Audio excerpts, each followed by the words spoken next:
بسم الله الرحمن الرحيم والذين سعوا في آياتنا معاجزين أولئك أصحاب الجحيم وما أرسلنا من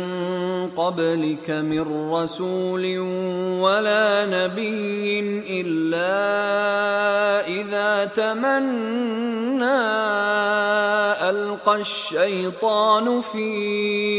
أمنيته فينسخ الله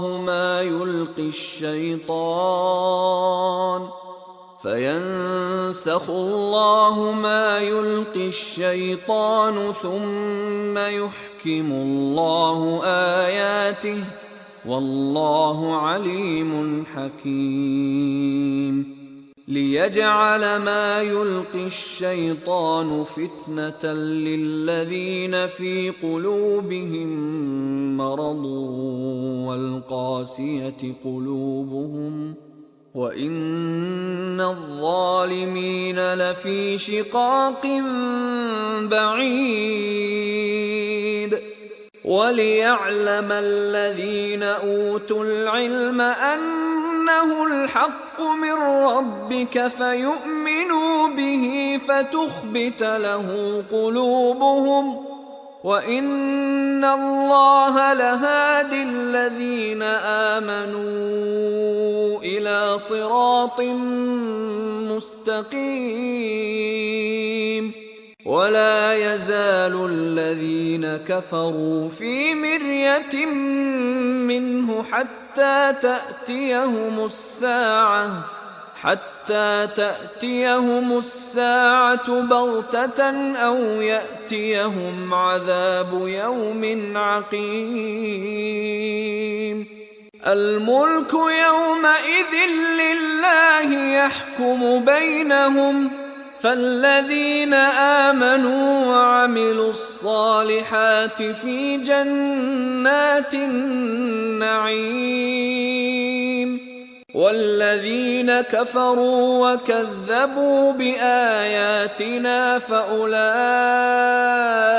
لهم عذاب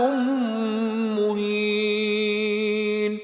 والذين هاجروا في سبيل الله ثم قتلوا أو ماتوا ليرزقنهم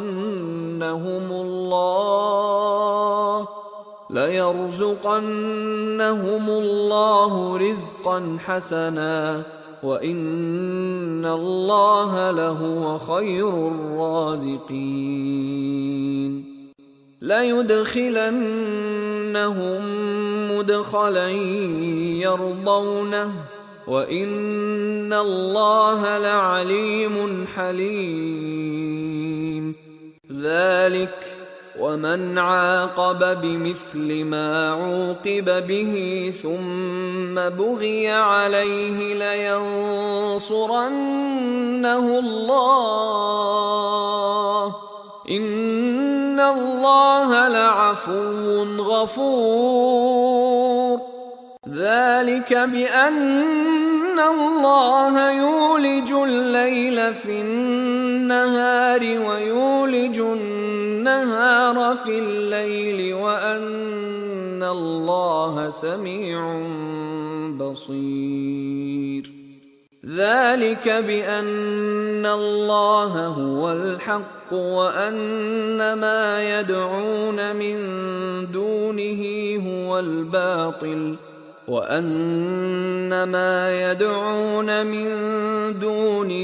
هو الباطل وأن الله هو العلي الكبير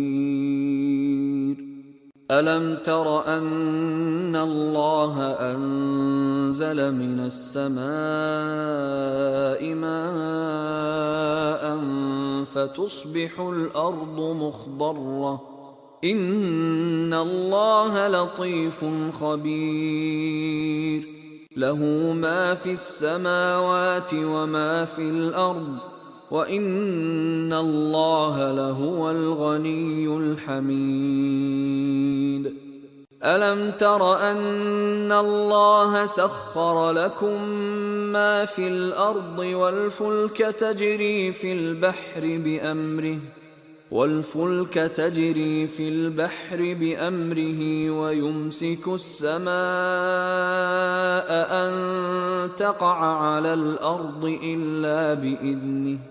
إن الله بالناس لرءوف رحيم